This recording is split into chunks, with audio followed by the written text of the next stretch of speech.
اور برا بنتا ہے بری صحبت کی بنیاد پر. اور کبھی ایسا ہوتا ہے کسی برے کو اچھے کی صحبت نصیب ہو جائے تو وہ برا اچھی صحبتوں کی بنیاد پر اچھا بن جاتا ہے، اور کسی اچھے کو اگر برے کی صحبت مل جائے تو وہ بگڑ جایا کرتا ہے. تاریخ اس بات پر گواہ ہے. میرے پیارے آقا صلی اللہ تعالی علیہ وسلم کے پیارے دیوانوں، اسی لیے صحبت کے حوالے سے قرآن مقدس میں اللہ عز و جل کا ارشاد گرامی ہے کہ یا ایھا الذین آمنوا اتقوا اللہ وکونوا مع الصادقین، اے ایمان والو اللہ سے ڈرو اور سچوں کے ساتھ ہو جاؤ. رسول رحمت صلی اللہ تعالی علیہ وسلم نے دریافت کرنے پر صحابہ کرام علیہم الرضوان کے جو ارشاد فرمایا اسے سماعت فرمائیں.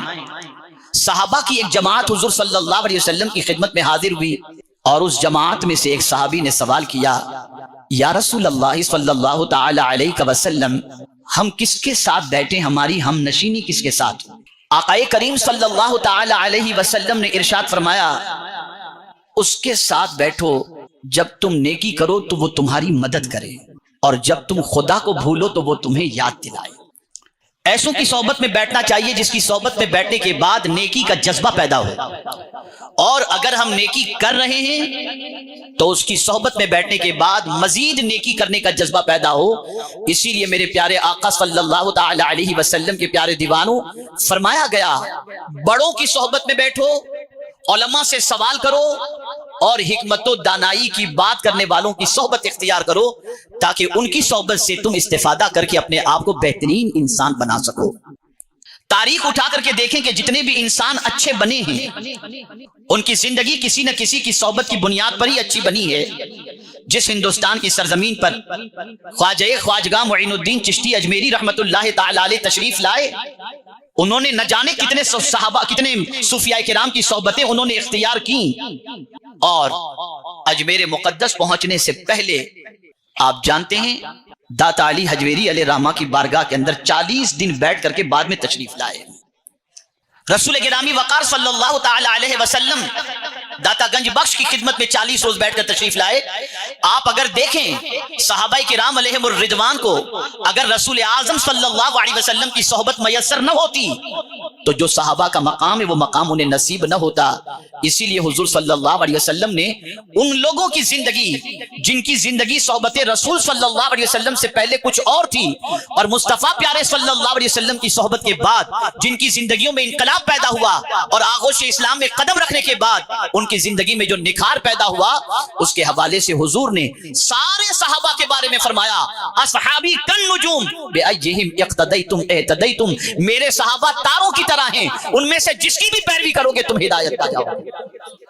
ایسا تراشا کہ وہ ہادی بن گئے، ایسا تراشا کہ وہ رہنما بن گئے، ایسا تراشا کہ وہ قائد بن گئے، ایسا تراشا کہ میرے پیارے آقا صلی اللہ تعالی علیہ وسلم کے پیارے دیوانوں جس جنگ کے اندر شریک ہو جائیں اللہ تعالیٰ اس پہ فتح عطا فرما دیتا. اب آئیے اس تمہیدی گفتگو کے بعد میں چاہوں گا کہ ایک واقعہ آپ کے سامنے پیش کروں، اور اسی پورے واقعے کے ذریعے ہمارے سامنے پوری زندگی کا دستور آ جائے، اور ہمیں اپنی زندگی میں کیا کرنا چاہیے وہ ساری چیزیں سمجھ میں آ جائیں. ایک بات یاد آ گئی تو عرض کر دوں، مولانا روم رحمت اللہ تعالی علیہ اچھی صحبت کے بارے میں فرماتے ہیں کہ جب کانٹے کو اللہ نے پیدا کیا تو کانٹے نے اللہ کی بارگاہ میں عرض کیا، میرے کریم تیری شان تو میں نے سنی ہے کہ تو ستار العیوب ہے، عیبوں کو چھپانے والا، اب تو نے مجھے کانٹا بنا دیا ہے تو اب مجھ میں تو یہ عیب ہے، تو میرا عیب کیسے چھپے؟ تو رب نے فرمایا غم نہ کر، تجھ پر میں پتیوں کو رکھ دوں گا تاکہ تیرا عیب چھپ جایا کرے. اندازہ لگائیں، پتیوں کی صحبت کی بنیاد پر کانٹوں کا عیب اللہ نے چھپا دیا. میرے پیارے آقا صلی اللہ علیہ وسلم کے پیارے دیوانوں، تو کبھی ایسا ہوتا ہے کہ انسان اچھوں کی صحبت میں رہ جائے تو اچھوں کی صحبت کی بنیاد پر اس کے اندر موجود عیبوں کو بھی اللہ عز و جل چھپا دیا کرتا. اب آئیے میں واقعہ آپ کو سناؤں. حضرت حاتم اعصم رضی اللہ تعالی عنہ، انہوں نے حضرت شفیق بلخی رحمت اللہ تعالی علیہ کی صحبت میں 30 سال گزارے. 30 سال تک حضرت شفیق بلخی رحمت اللہ تعالی علیہ کی صحبت میں حضرت حاتم اعصم نے گزارے. کون ہے حضرت شفیق بلخی علیہ رحمہ؟ یہ 100-200 سال کے پرانے بزرگ نہیں، امام اعظم کے شاگرد ہیں. آپ کا وصال 2 روایتیں، ایک روایت 156 سال کی ہے، ایک روایت 194 ہجری کی ہے. آپ سوچئے 1200 ساڑھے 1200 سال پرانے بزرگ ہیں. حضرت شفیق بلخی رحمت اللہ تعالی علیہ، ان کی صحبت میں حضرت حاتم اسم نے 30 سال گزارے. اب اسم کے معنی کیا ہوتا ہے؟ علماء تشریف فرمائیں جو نہ سنتا ہو، بہرا ہو، اسے اسم کہتے ہیں. تو کیا حضرت حاتم کان سے سنتے نہیں تھے؟ سنتے تھے، لیکن یہ اسم لقب کیسے پڑھا؟ کیسے پڑھا جانتے ہیں آپ؟ ایک خاتون حضرت حاتم اسم کے پاس مسئلہ پوچھنے کے لیے آئی، اور مسئلہ پوچھنے سے پہلے اس کی ہوا خارج ہو گئی. اس لیے کہ ریح بولوں گا تو آپ سوچیں گے یہ کیا چیز ہوگی. تو ہوا خارج ہوئی، جس کی آواز آئی، وہ شرمندہ ہوئی. تو حضرت حاتم اسم نے محسوس کیا کہ یہ خاتون شرمندہ ہو گئی ہے ہوا خارج ہونے کی بنیاد پر. پھر اس کے بعد اس نے سوال پوچھا، تو اس کی شرمندگی کو مٹانے اور اس عیب کو چھپانے کے لیے حضرت حاتم نے فرمایا ذرا زور سے بولو. ایسا کان پکڑ کے آپ نے فرمایا تو اس کو اطمینان ہو گیا کہ میری ہوا خارج ہونے کو حضرت حاتم نے سنا نہیں ہے، اور اس کے بعد اس کے چہرے پر مسکراہٹ آ گئی. تب سے آپ کا نام حضرت حاتم اسم پڑ گیا. مزاج دیا حضرت حاتم اسم نے، ذلیل نہ کیا کرو. عیب چھپانا یہ اللہ کی سنت بھی ہے، مصطفیٰ کی سنت بھی ہے، اور اولیاء کی سنت کریمہ بھی ہے. اور ایمان کے شعبوں میں سے یہ چیز ہے، من ستر مؤمنا فقد سترہ اللہ فی الدنیا والآخرہ. جس نے کسی مومن کے عیب کو چھپایا، اللہ دنیا اور آخرت میں اس کے عیب کو چھپائے گا. اس وجہ سے حضرت حاتم کا نام حاتم اسم پڑا، مشہور ہو گئے. اب سنیے، حضرت شفیق بلخی رحمت اللہ تعالی علیہ بہت بڑے بزرگ تھے، بہت بڑے بزرگ. اپنے زمانے کے اندر تصوف میں ان کو بڑا کمال حاصل تھا. بڑے بڑے زہاد اور بڑے بڑے فقی اور علماء آپ کی صحبت اختیار کیا کرتے تھے. ایک دن حضرت حاتم اسم سے حضرت شفیق بلخی رحمت اللہ تعالی علیہ نے پوچھا، اے حاتم، تم نے 30 سال میری صحبت اختیار کی، بتاؤ 30 سال میں تم نے کیا سیکھا؟ تو حضرت حاتم اسم نے کہا کہ حضور 30 سال آپ کی صحبت میں رہ کر میں نے 8 چیزیں سیکھی. اب جیسے ہی انہوں نے 8 چیزیں کہیں تو حضرت شفیق بلخی رحمت اللہ تعالی علیہ فرماتے انا للہ و انا الیہ راجعون. پھر حضرت حاتم اسم سے فرمایا، اچھا بتاؤ وہ 8 باتیں تم نے کیا سیکھی؟ اب اسے غور سے سنیے گا تاکہ وہ آج کی نشست میں آپ بھی ان 8 باتوں کو دل و دماغ میں بٹھا کر یہاں سے اٹھیں. اور میں آخر میں ان 8 باتوں کے حوالے سے حضرت شفیق بلخی رحمت اللہ تعالی علیہ نے کیا فرمایا جب حضرت حاتم اسم نے عرض کیا کہ حضور یہ 8 باتیں میں نے سیکھی، تو اس کے جواب میں حضرت شفیق بلخی علیہ الرحمہ نے کیا فرمایا، یہ بات میں آخر میں آپ کے سامنے انشاءاللہ عرض کروں گا. حضرت شفیق بلخی رحمت اللہ تعالی علیہ نے فرمایا، حاتم بتاؤ وہ کون سی 8 باتیں تم نے سیکھی؟ اب پہلی بات فرماتے ہیں، عرض کرتے ہیں کہ حضور دنیا کے جتنے بھی محبوب ہیں، جتنے بھی محبت کرنے والے ہیں، چاہے وہ کسی بھی شکل کے اندر ہوں، میں نے دیکھا کہ ایک نہ ایک دن وہ ساتھ چھوڑ کر چلے جاتے ہیں. چاہے وہ رشتہ دار کی شکل میں ہوں، چاہے اولاد کی شکل میں ہوں، چاہے دوست کی شکل میں ہوں. ایک وقت آتا ہے جب سب ساتھ چھوڑ کے چلے جاتے ہیں. لیکن میں نے ایک بات آپ کی صحبت سے سیکھی، پہلی بات کہ سب ساتھ چھوڑ دیتے ہیں لیکن نیک عمل ساتھ نہیں چھوڑتا. اور پھر انہوں نے قرآن شریف کی آیت تلاوت کی، لن ينفعكم ارحامكم ولا اولادكم يوم القيامه يفصل بينكم يوم القيامه والله بما تعملون بصير، او كما قال. اللہ ارشاد فرماتا ہے ضرور ہرگز تمہیں نفع نہیں پہنچائیں گے تمہارے رشتہ دار، تمہاری اولاد. قیامت کے دن تمہارے درمیان اللہ جدائی پیدا فرما دے گا، اور جو کچھ تم عمل کرتے ہو اللہ اسے دیکھ رہا ہے. حضرت حاتم اسم نے عرض کیا کہ حضور آپ کی صحبت میں رہ کر کے میں نے یہ سیکھا کہ سب ساتھ چھوڑ دیتے ہیں، عمل ساتھ نہیں چھوڑتا. تو میں نے اپنی زندگی نیکیاں کرنے کے اندر خرچ کر دی. اب صبح بھی نیکی کی توفیق اللہ سے جو ملتی ہے وہ کرتا ہوں، رات بھی اللہ کی توفیق سے جو نیکی کی توفیق ملتی ہے وہ کرتا ہوں. یہاں یہ بات میں آپ کو بتا دوں، آج امت مسلمہ پر نیکی گرا ہوتی جا رہی ہے. گناہ کرنے میں تو مسلمان جلدی کرتا ہے لیکن نیکی کرنے میں جلدی نہیں کرتا. آقا کریم صلی اللہ علیہ وسلم کو اس بات کا ڈر تھا اور اس بات کو حضور جانتے تھے کہ ایسا زمانہ آئے گا. اسی لیے میرے آقا صلی اللہ علیہ وسلم نے فرمایا بادروا بالاعمال الصالحہ، نیکی کرنے میں جلدی کرو. ان قریب ایسا زمانہ آئے گا کہ لوگ رات کو مومن ہوں گے، صبح کو کافر ہو جائیں گے، صبح کو مومن ہوں گے، شام کو کافر ہو جائیں گے.